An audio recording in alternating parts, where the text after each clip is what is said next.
there's this idea that people have a conscience. And you know what the conscience is. It's this feeling or voice you have in your head just before you do something that you know is stupid, telling you that probably you shouldn't do that stupid thing. You don't have to listen to it, strangely enough. But you go ahead and do it anyways, and then, of course, exactly what the conscience told you was going to happen inevitably happens, so that you feel even stupider about it than you would if it happened by accident. Because you know, I knew this was going to happen, I got a warning it was going to happen, and I went and did it anyways. And the funny thing too is that conscience operates within people, and we really don't understand what the hell that is. So you might say, well, what would happen if you abided by your conscience for 5 years or for 10 years? What sort of position might you be in? What sort of family might you have? What sort of relationship might you be able to forge? And you can be bloody sure that a relationship that's forged on the basis of who you actually are is going to be a lot stronger and more welcome than one that's forged on the basis of who you aren't. Now, of course, that means that the person you're with has to deal with the full force of you in all your ability and your catastrophe, and that's a very, very difficult thing to negotiate.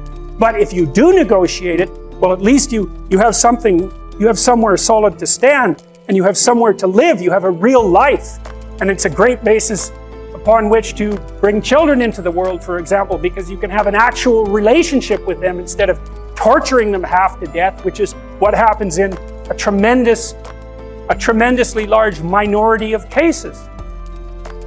Well, it's more than that too, because, and this is what I'll close with, and this is why I wanted to introduce Solzhenitsyn's writings to you. You see, because it isn't merely that your fate depends on whether or not you get your act together and to what degree you decide that you're going to live out your own genuine being. It isn't only your fate, it's the fate of everyone that you're networked with.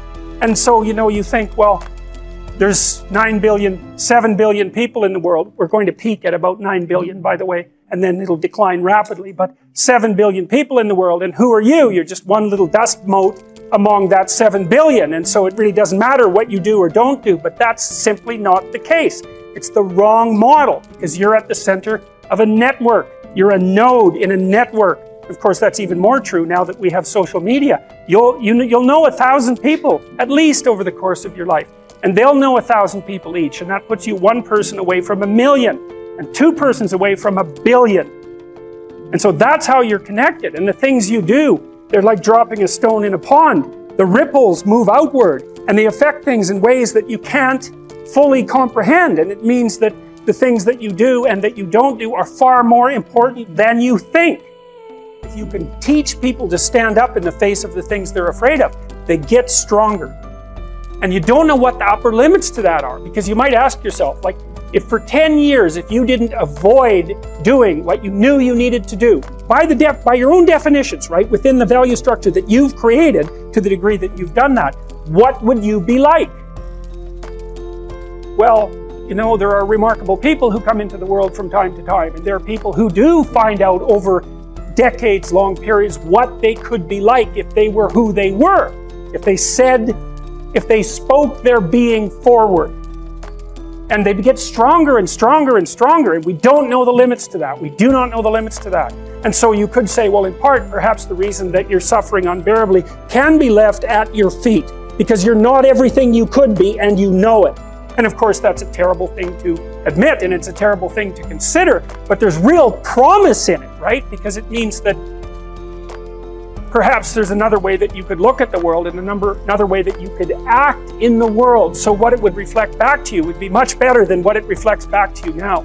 And so if your life isn't everything it could be, you could ask yourself, well, what would happen if you just stopped wasting the opportunities that are in front of you? You'd be who knows how much more efficient, 10 times more efficient, 20 times more efficient. That's the Pareto distribution.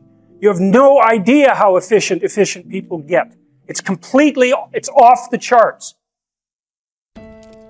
Well, and if we all got our act together collectively and stopped making things worse, because that's another thing people do all the time, not only do they not do what they should to make things better, they actively attempt to make things worse because they're spiteful or resentful or arrogant or deceitful or homicidal or genocidal, or all of those things all bundled together in an absolutely pathological package.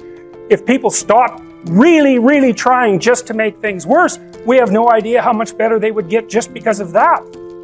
So there's this weird dynamic that's part of the existential system of ideas between human vulnerability, social judgment, both of which are major causes of suffering, and the failure of individuals to adopt the responsibility that they know they should adopt.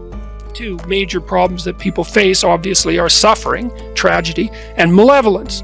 And so that's the other thing that you're responsible for, is that you're supposed to look at the capacity for human evil as clearly as you possibly can. It's a very terrifying thing. That causes post-traumatic stress disorder in people that aren't accustomed to it. And in the mythology that's associated with the encounter with evil, it's almost always the case that the entity that does the encountering, even if it does it voluntarily, is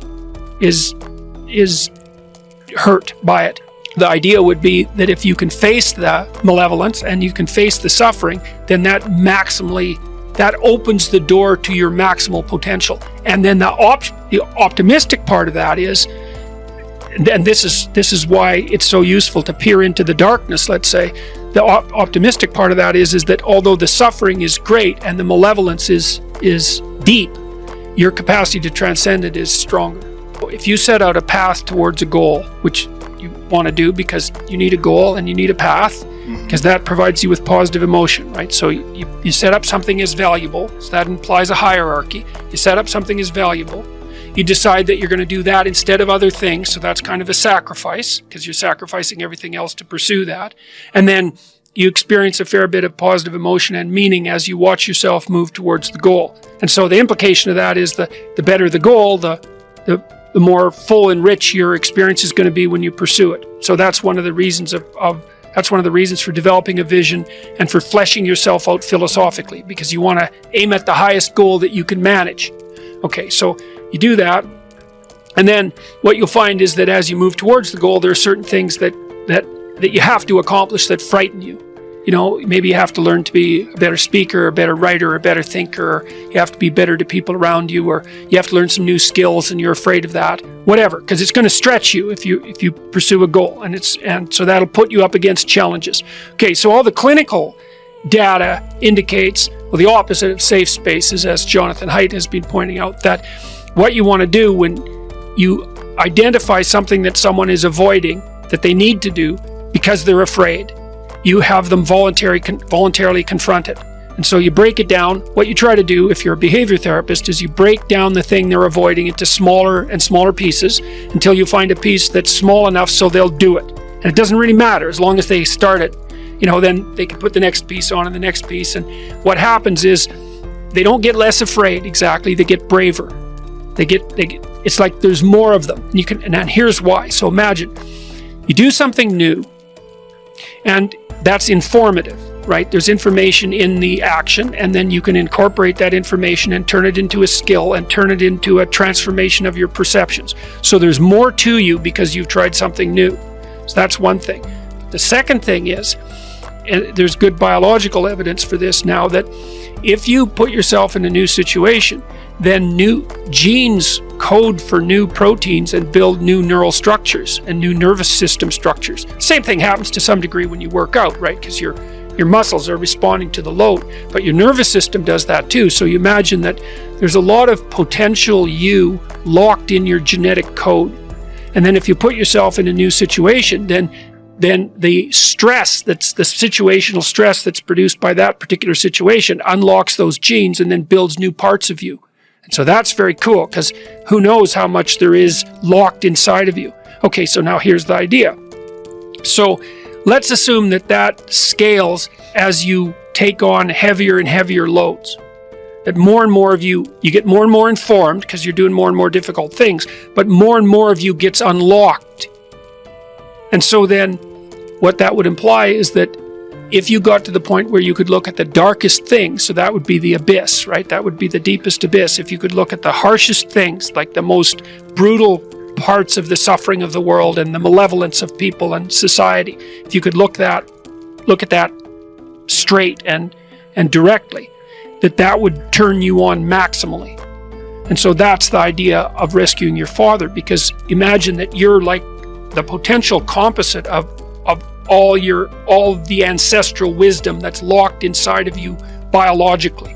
But that's not going to come out at all unless you stress yourself, unless you challenge yourself. And the bigger the challenge you take on, the more that's going to turn on. And so that as you take on a broader and broader range of challenges and you push yourself harder, then more and more of what you could be turns on, and that's equivalent to transforming yourself into the ancestral father, because you're like the, what would you call it? You're the consequence of all these living beings that have come before you, and that's all part of your biological potentiality. And then if you can push yourself, then all of that clicks on, and that turns you into who you could be.